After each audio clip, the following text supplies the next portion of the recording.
Hello, today we're going to talk about 25 plus facts about goldfish. Now, I love goldfish. I've been keeping them for a little while now. So, first fact, goldfish have teeth. You see a lot of jokes in media of goldfish, or just fish in general, not having teeth.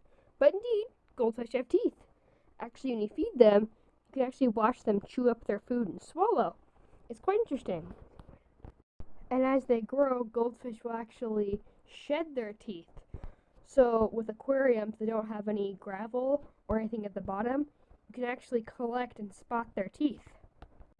Yeah, these right here are indeed real goldfish teeth. Now another fact about goldfish is they can grow about a foot or more in the wild. They can get massive. So you see, goldfish release hormones and pheromones into the water that will stunt their growth if they're in that too long. That's why goldfish owners have to do a lot of water changes, which we will get to in a minute. Also, goldfish poop a lot, and as that poop decomposes, it releases harmful ammonia and nitrates into the water, which will also lead to their growth being stunted. So goldfish will need a nice large aquarium, and they also need a good filtration system too, and plenty of water changes.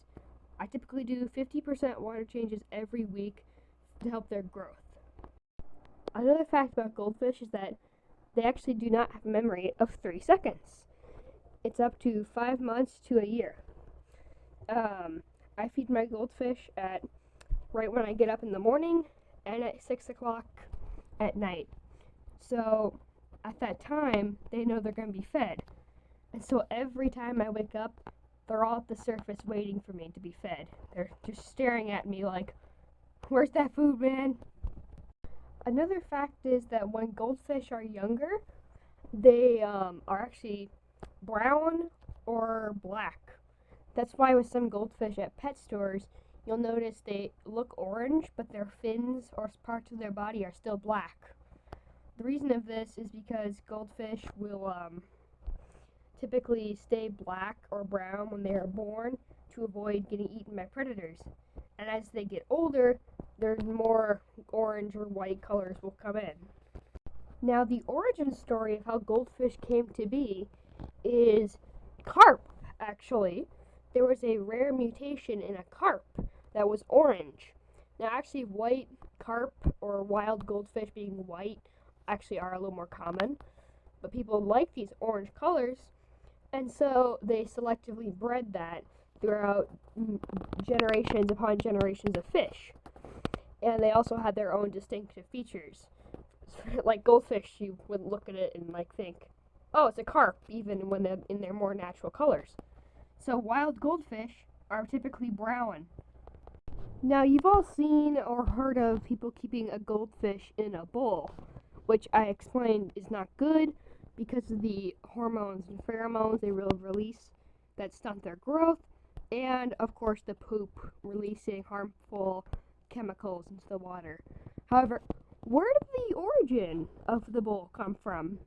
Well, actually, in ancient Asia, they would take their goldfish out and put them in bowls out of the ponds and show that to people to kind of show off their goldfish.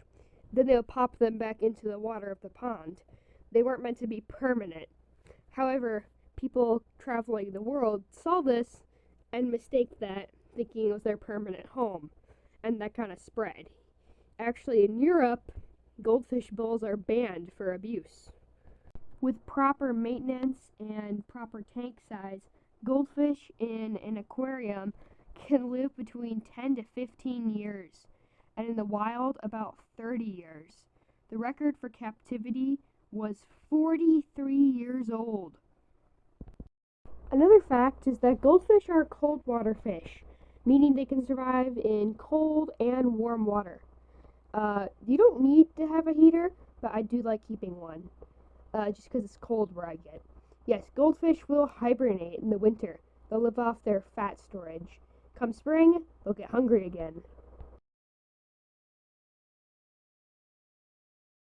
The very first species of goldfish selectively bred, and the most common, is the common goldfish. They tend to have short tails and slim bodies. I have 3 common goldfish. Now, the second species of goldfish ever bred are called comet goldfish. You typically see these in aquariums. Now, they have much thicker bodies than the common and tend to have a much longer tail. My comet goldfish is named Pearl. Pearl is quite active and kind of a funny little goober. She loves to destroy my plants, and she also loves to eat a lot. This is not really a breed of goldfish. This is more so just a color scheme, but I thought I'd bring it up because I think it's cool. These are called canary goldfish. They are basically just a common, but with a yellow color scheme. I think it looks really cool, and I would love to own one at some point.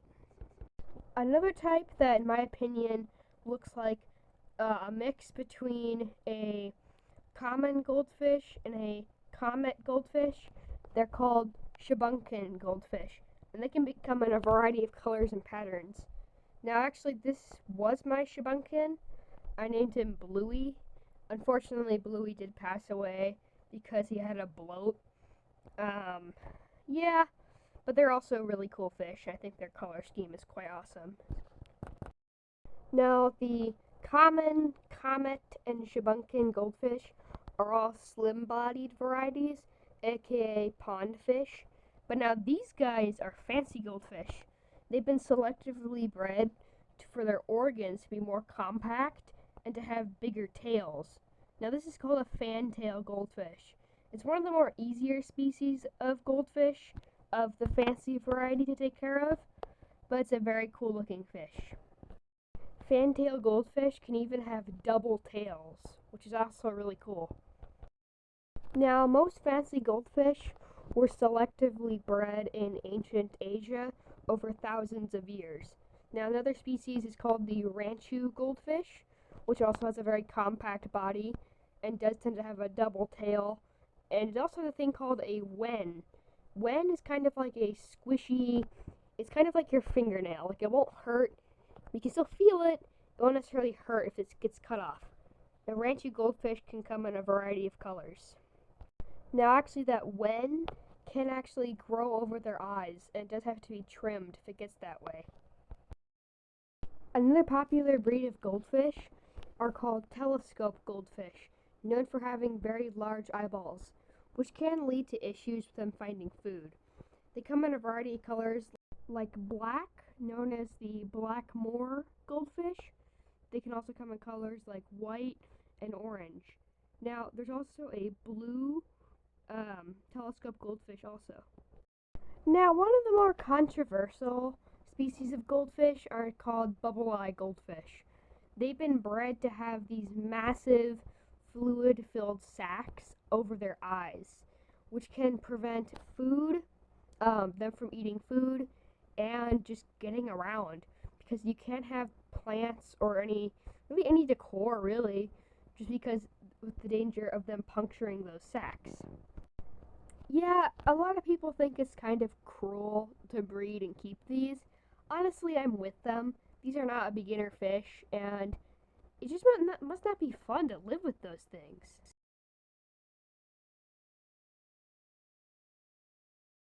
So, you want to go out and get your own goldfish now. However, I do have some recommendations and proper tank size that I will tell you. So there's been some pretty big debate going on what the proper aquarium size is for a goldfish, any goldfish even. Because most fish, there's a recommendation of how many gallons of water you need per fish. Now, my recommendation of actually keeping goldfish for a while, I'd say it just depends on how big your fish is. Goldfish at least need a pair. Goldfish are social fish, so you need at least 2. I would even do 3. So for one goldfish, I would say 20 gallons of water typically. For 2 goldfish, do what I do. Do 40 gallons of water. A 40-gallon aquarium, typically it's cheap. Like, it's not terribly expensive, but it's also not extremely expensive either. Yeah, I would recommend a 40-gallon tank for at least 3 or 2 goldfish. Now, my goldfish are roughly 2.5 to 3 inches long. Our biggest, Orange Julius, the big orange one, is about 4 inches long. Yes, so if you're getting from a place like PetSmart, their fish are all like roughly the same size in the large section of the feeder goldfish. So, yeah, for 3 or 2 goldfish, I would recommend like a 40-gallon aquarium. That's what I would recommend. I have 4 goldfish in a 40-gallon, which I do know is a bit too many. But our tiniest one, little Frankie, he's not even 2 inches yet. Like, he's just about 2 inches, and he doesn't take up much room. So he's fine. But once all 4 of them get much larger, we will have to upgrade them to a larger aquarium. That is something to be aware of. A lot of goldfish owners will buy them, not realizing they can live that long and get that large. So, yeah. And I do 50% water changes every week, is what I would recommend. Alright, so we've gone over my tank size recommendations. We've gone over that you should be doing a 50% water change every week. But now, what would I recommend for a beginner aquarium keeper? Goldfish keeper. What type of fish would I recommend? So I personally, for a beginner, I'd actually recommend the common or comet goldfish. Now, I know some people are going to be like, what? But they grow like crazy and poop a lot. However, if you're doing your regular water changes and you have a plan for if hypothetically your fish do get too big, yeah, I'd say go for it. They're very hardy. They've been known to survive quite a bit of stuff, actually. They can survive a lot. They can survive a crappy diet. They can survive living in a bowl to an extent. They can survive with like tap water. It's crazy. So I'd recommend the common or comet goldfish because they're a little more susceptible to your beginner mistakes opposed to a fancy goldfish. Now, if you really, really want a fancy little fat goldfish, now I haven't personally kept any, but from what I've heard and what I would recommend is the fantail goldfish. Fantail goldfish are apparently pretty hardy and resilient, from what I've heard. Yeah, that is what I would recommend for a fancy goldfish. But yeah, basically same size recommendations and all the stuff I'm about to say about like filtration and all that. In case you want to see, this is my aquarium and this is it zoomed out.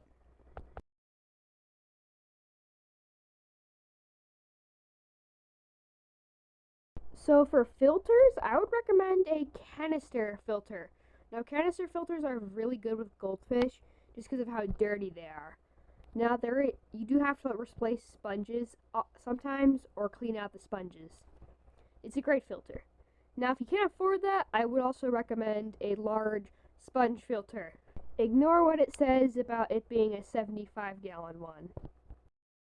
If you were to get a sponge filter, I would recommend squeezing it out to get all that fish gunk out every water change.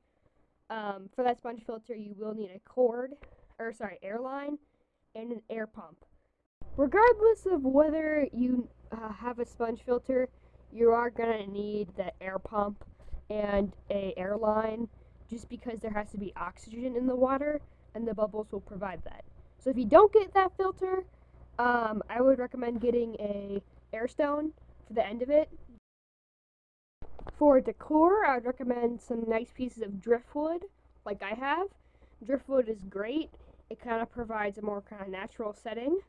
Yeah, I love driftwood. It's such a great little thing to have. This is also a cave. Goldfish also like caves. So something like that would be kind of fun too. Now you could get plastic plants. I do have one of those just in case your goldfish destroy your plants like mine do. I also have these flower pot caves they like. That's also something you could put in their flower pots. My goldfish have destroyed most of the plants I've tried to keep with them, but these are the ones that I have had luck with. First up is the Amazon sword. These can get pretty big, and so far my goldfish have not seemed to destroy it. The other one I'd recommend is floater plants, like water lettuce. They can nibble the roots without destroying the plant. Other plants are pothos, which is a garden plant. If you wash the roots off, you can actually kind of hang it over the edge. There's also bamboo. I have these custom holders. You can kind of put bamboo over the edge. These plants will help absorb nitrates and ammonia. The one thing I will say about the floaters, bamboo, and pothos is that you do need a light that will give them something so they're not in the dark. Now for substrate, I would layer the bottom part with aqua soil that will give your live plants nutrients. But then I would top it off with the white sand because goldfish can actually choke on aqua soil. Thankfully mine have never done this, but I would still be cautious about that because some goldfish have. Yeah, the aqua soil and white sand.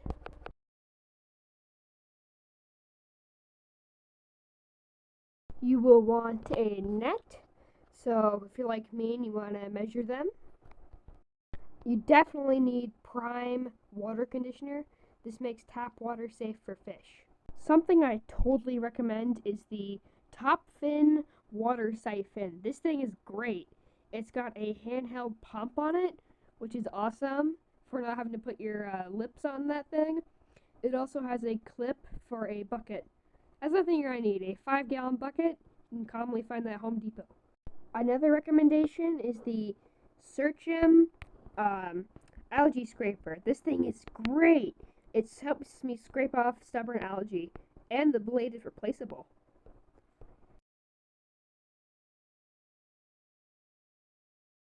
One of the things I feed my goldfish, and they seem to enjoy, is the Bug Bites Goldfish Formula Flake Food.